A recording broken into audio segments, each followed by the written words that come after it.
She said to me, she said, Philip, the refrigerator is not working.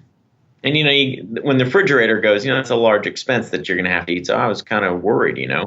Anyways, I have what's called like a warranty package that I pay an annual fee to this company for them to come out there. Anywho, they come out there and she tells them the refrigerator's not working.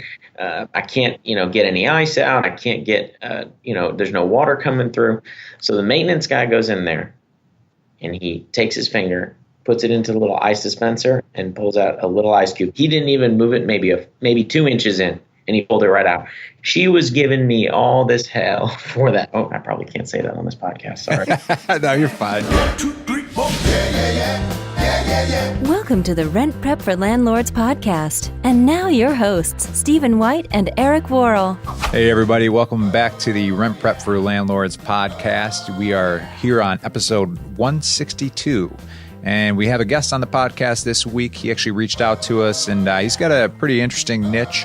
And his name is Phil Bottfeld, and he is in Miami. Phil, is that right? That's correct. All right. And Phil, can you tell us a little bit about your niche? So you're in the rental market, and you rent out. What is your niche? What does it consist of? I purchase units, condominiums specifically, in a 55 and up community in South Florida.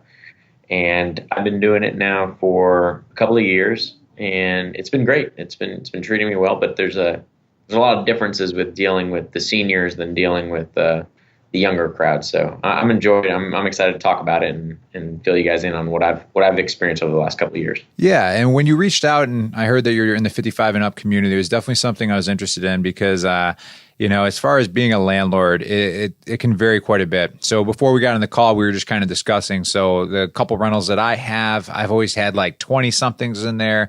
And then you're dealing with people 55 and up. And I was just curious from your experience, because I'm sure, at some point you were renting and you had roommates probably at some point too, whether it be college or just out of college. What do you think the biggest difference is when you're renting to somebody that's 55 and up compared to maybe like a 20 something?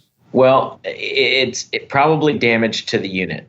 And that's because, I remember when I was in college and I would never want to be a landlord. To me, 10, 15 years ago, I was terrible. But for, the senior group, they're not having a house party and, drinking and all this whatnot going on. It's pretty quiet. The only thing, though, is I get some very interesting maintenance calls. That was going to be my question, because I imagine, okay, you're right, they may not party and damage, but for some reason, before we even jumped on this podcast, I had it in my mind. You're a younger guy. You're dealing with, an older crowd, renting to them. I have the Costanzas in my mind, right? Like from Seinfeld, like the older people that can't be made happy. They complain about everything. Nothing's right. Maybe there's simple things that they can't figure out, and it turns into crazy maintenance requests. So I think you're about to travel down that road, so I can't wait to hear this. So yeah, you got it. I'm about to go down that road. Is right. I'll give you an example. This is the first tenant I ever had. She was a sweetheart. Never really gave me much problems or anything. But one issue that came up, she said to me, Philip, the refrigerator is not working. And, when the refrigerator goes, it's a large expense that you're going to have to eat. So I was kind of worried, Anyways, I have what's called like a warranty package that I pay an annual fee to this company for them to come out there. Anywho, they come out there and she tells them the refrigerator's not working. I can't, get any ice out. I can't get, there's no water coming through. So the maintenance guy goes in there and he takes his finger, puts it into the little ice dispenser and pulls out a little ice cube. He didn't even move it maybe 2 inches in, and he pulled it right out. She was giving me all this hell for that. Oh, I probably can't say that on this podcast. Sorry. No, you're fine. And I couldn't believe it. I go, you couldn't just take your finger and pull the ice cube out. But yeah, that's what happened. Another time, a different tenant I have, they couldn't set up their own cable. And the reason they couldn't set up their own cable was because they didn't know how to insert the cable plug into the cable wall box. So like you were saying, Steve, I've gotten phone calls, and I'll keep going with more, where a lot of the most simplest things that you and I and others who are accustomed to, I don't want to say the technology world, but just the everyday things you and me could probably do. A lot of seniors, or at least have, they struggle with it. So And I don't want them to sit there and be unhappy, whether it's my responsibility to fix it or not. Like the cable's not my responsibility to plug it into the wall, but I want them to have a good experience. And it's, as a landlord, you want a happy tenant. So those are the kind of things that I deal with that are just not, general ordinary day stuff that you'd probably have to do for your own grandma. Right. Well, and I totally get it. Let me peel back the curtain a little bit here at RentPrep. We know when we get a support phone call that comes in, if it's an older person on the phone and they're having trouble logging in, let's say, for example, the most common issue that we see is they're trying to put their email address in there. And instead of putting like @gmail.com, they just put @gmail. They leave out the .com because that's just how you say it, So we've become accustomed, to be really patient, take them through the first sort of remedial actions of what it could potentially be. And 9 times out of 10, you catch them just on that. And they're like, oh, yeah, I didn't put in .com. And that's we had the one, too, where the person kept on spelling out @. So they'd put gmail.com. Yeah. So it can be taken pretty literally sometimes. Right. And make no mistake, I'm not banging on older people and knocking on them and saying that they're terrible, hard to deal with. But you're right. There is like a generational gap there. We're living in this world that's becoming more and more technology dependent, right? And I'm sure that nice old woman didn't have a refrigerator back in the day that spit out ice cubes. You know what I mean? So it makes sense that it's just so foreign to a lot of them that they're, there's no experience to draw from necessarily. Have you learned at all from that first tenant that you had where maybe they had those calls happening? Like, did you change anything in the way that you're managing your rentals? Like, I'm not sure if you're a far distance or not from your rentals, like, because to go out for every single little problem, that might be an easy fix. Like, have you learned anything or have you changed your style in the way you're managing the property? Well, so this is what I'll do. When I've got and there's a difference between someone who's 55 and someone who's 75 and what they're capable of. Just as people age, their capabilities diminish a little bit. So I kind of try and tailor it. For example, I've got in one unit, I've got someone who's 56 years old and he's with the program for all intents and purposes. And another one, I've got a nice old lady who's about 78 years old. And so when I'm dealing with her, if there's something that comes up that I know is maybe something that is probably not that big of a deal, sometimes I'm almost going to help her through her problem on the phone before I just go over there. So one issue was this same exact refrigerator, by the way, but new tenant, the water wasn't coming out correctly out of the dispenser. And every time she'd pull on it, it would drip and it would leak. So I said, you know what, can you close the water valve? And she was capable of closing the water valve. So I told her, close the water valve. I'll send the maintenance person out there. Sent the maintenance person out there. All that needed to be done was a quick fix. It was a no big deal thing that she probably could have done on her own, but it saved me from going out there. So the biggest, I guess, to make a long answer short, I apologize, but the best thing I've ever done was get a warranty on each of these units. So I fix my CapEx. I pay an annual fee. It costs any replacement, anything that happens, they go out there, they fix it. There's no cost to me. That's the biggest thing I can tell you about this that I've done. Is get the warranty. Right. And I'm sure, and again, patience is key, right? You don't want to, it takes a lot of patience to walk somebody through the phone who doesn't necessarily know what they're looking at, know what they're doing, to say, okay, and you got to take your time. I think that's an important factor with it too. Now. Oh, absolutely. I mean, I'd rather pay $400 a year on a warranty where I know if nothing happens, all right, I lost $400. But if something happens, I know someone's going to go out there and it's not me who's going to go take care of it. That is the best thing about it. Now, I'm curious as far as, within the condo itself, the different neighbors, different tenants, do you have issues with neighbors not getting along the same way you would if you had, like, let's say, some younger guys in there who are partying a lot and neighbors are complaining? Do you get people who just can't seem to get along, or do you find that that's an issue that's resolved when you're renting to an older crowd? Being that last year was 2016, it was a very interesting year from a political landscape, and I'm not going to get into politics, but my old tenant, had a very bad situation with a lady about 3 doors down. And it was because of who. Sorry. No, good call. Keep going. But because of their political affiliations, let's just say I got a phone call or two that I probably didn't need to get. Huh. Yeah. I haven't had any issues where people are really bickering from, she has this or she has that. There's no dogs, no cats allowed in this community, period, end of story. I mean, unless you get into the whole emotional, support thing, you can't really get out of that. But there's some issue. Century Village is really tight on its stuff. So I haven't had that issue, quite frankly.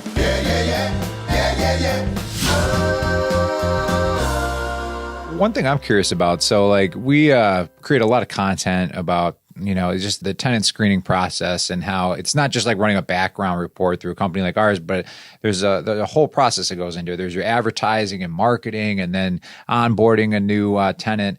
What have you found as far as like maybe technology barriers? Like how have you had to change and alter your process when you have a rental unit or condo that becomes vacant? Like how do you fill that vacancy? What have you found that might be different from trying to fill a vacancy, say by like a college or something like that? Well, I think for most people, if you put something on Zillow, 1 million people are going to go look at it, right? I mean, you can get a ton of hits and you can drive a lot of attraction and bring people to your unit. The senior community is not necessarily all that technologically savvy. So if you put something on Zillow, you're going to get a lot of phone calls from people who are not 55 and up calling to go see it. And I have to say, hey, it's 55 and up community. You're not going to be able to come in here. So Zillow, Trulia, and all those social media platforms that use real estate as their driver, you can't really use because you're not going to go anywhere with it. So I have to go through the typical MLS route, and I got to pay a leasing commission every single time because it's the only way I'm going to be able to reach these people. And the only other thing I do besides using MLS in order to get the attention of prospective tenants, there's a newspaper called the Coupa Guardian, and it's the newspaper of the entire community.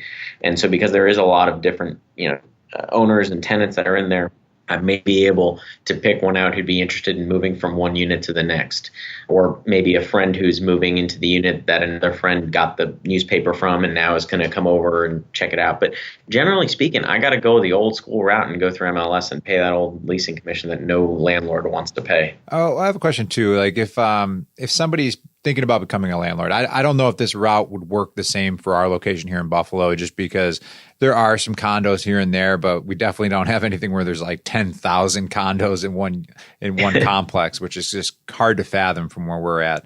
But if you had somebody who did have that as an available option and they're thinking about becoming a landlord and getting into the rental business, what would you tell them from your experience on managing 55 and up rentals? You need to check a number of different things. The first is find out if the condominium is in an association. If it's in an association and you want to rent out the condo, you need to find out if there's any rules that the association has that restricts leasing in any way, shape, or form.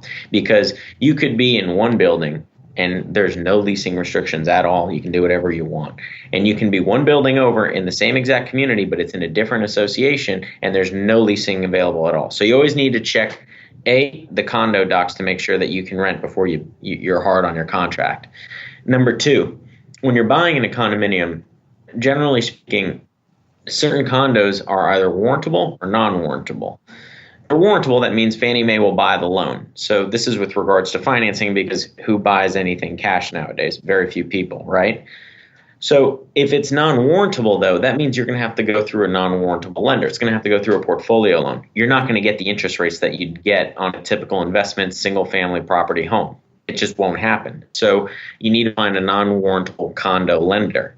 And generally, you're going to have to put down 25+%, sometimes as much as 30% down. Whereas, if you want to buy a single-family home investment property, there's some lenders who will let you put down 5%.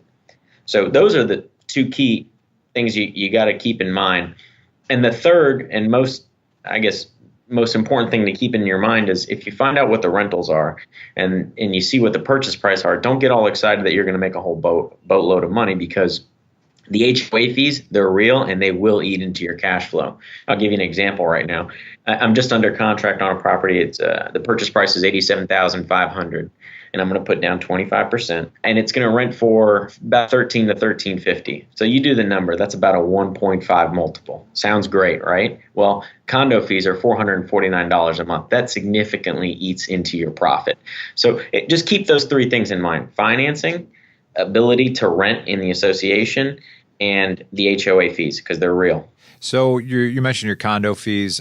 What is, as far as like managing that rental? I mean, I have a rental. I have to worry about lawn care. I got to worry about maintenance. I got to worry about a lot more things. Like, what does that HOA maybe cover for you that you don't have to think about as much as a landlord? Great point, because I don't have to worry about any of that. It covers the lawn. It covers the maintenance of the exterior of the building. It covers the roof. In this 55 and up community, which, by the way, if to any of the listeners, if you're considering purchasing a 55 and up community, it's important that the community has good amenities, because your tenants are going to want those types of things. So your HOA fee is also going to cover all those amenities. So there's a golf course, there's tennis courts, there's pools, there's a movie theater they just upgraded. It was $3 million for them to upgrade it. So the fees are expensive, but they're covering the upkeep of all these different areas. And they also cover, most importantly, the exterior insurance of the building that you're in. So not having to worry about a roof, for example. I mean, that's a huge thing. I feel like when I'm looking at a rental property, that's like one of the first things you're looking at, and you don't even have to think about it. Right. No, that's gone. That's on the association. Now, there's a couple things that you do need to keep in mind. And I'm not telling everyone they need to become an accountant and know how to read a financial statement, but it's important to know what the reserves of the association are. Because condominiums can be subject to special assessments. And here in South Florida, that does happen. I've been very fortunate that that doesn't happen on mine, because we have pretty good reserves at our association. But roofs go, elevators go, staircases go, painting needs to get done, lawns need to be taken care of.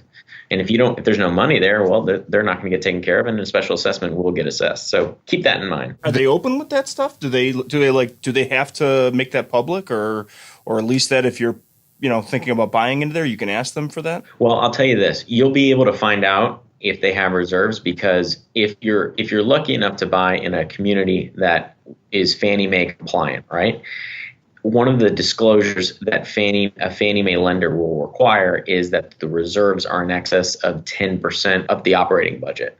So you'll find out during the underwriting by the lender. It's good to know. Good to know for sure. Yeah. Well, because you're a full-time job, you're a CPA, correct? That's correct. Yeah, so that's a nice advantage too that you have a really good understanding of probably looking at these contracts, and you're talking about the different loan types and everything. So I'm sure your full-time job has helped in some ways with that.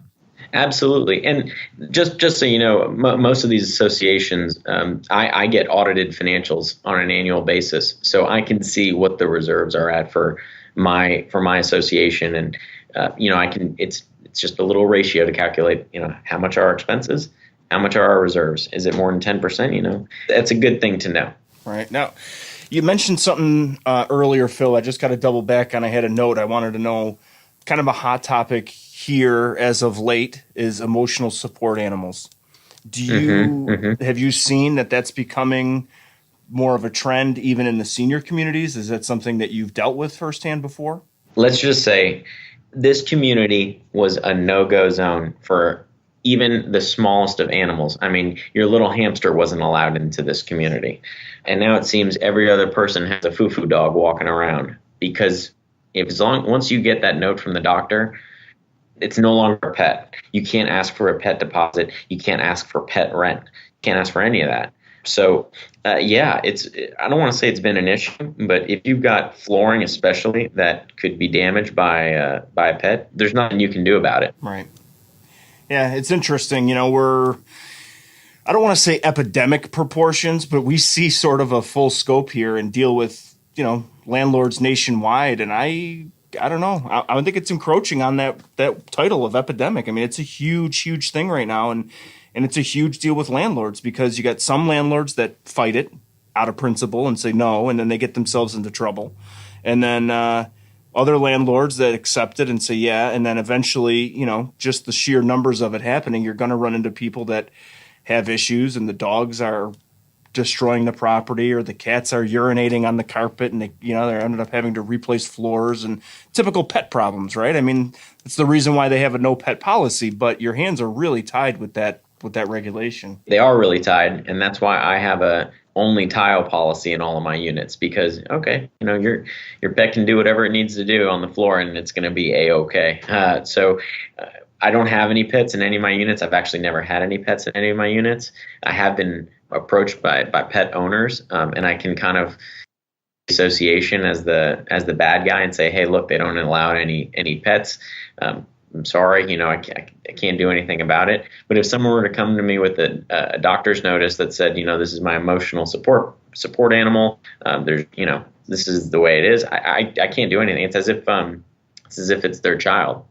And my community allows young adults over the age of 18 to occupy the residence so long as an individual 55 and up is also in the unit as well. Oh, yeah.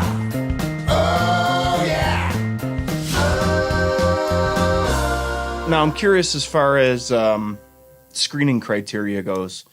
Does your screening criteria look different for the 55 and older demographic versus if you were renting to, it's completely open or to anybody? So do you have specific screening criteria that you say kind of falls into the senior category? Yes. You got to keep things into perspective. Most of these individuals are on Social Security and or a pension. They've got a fixed income.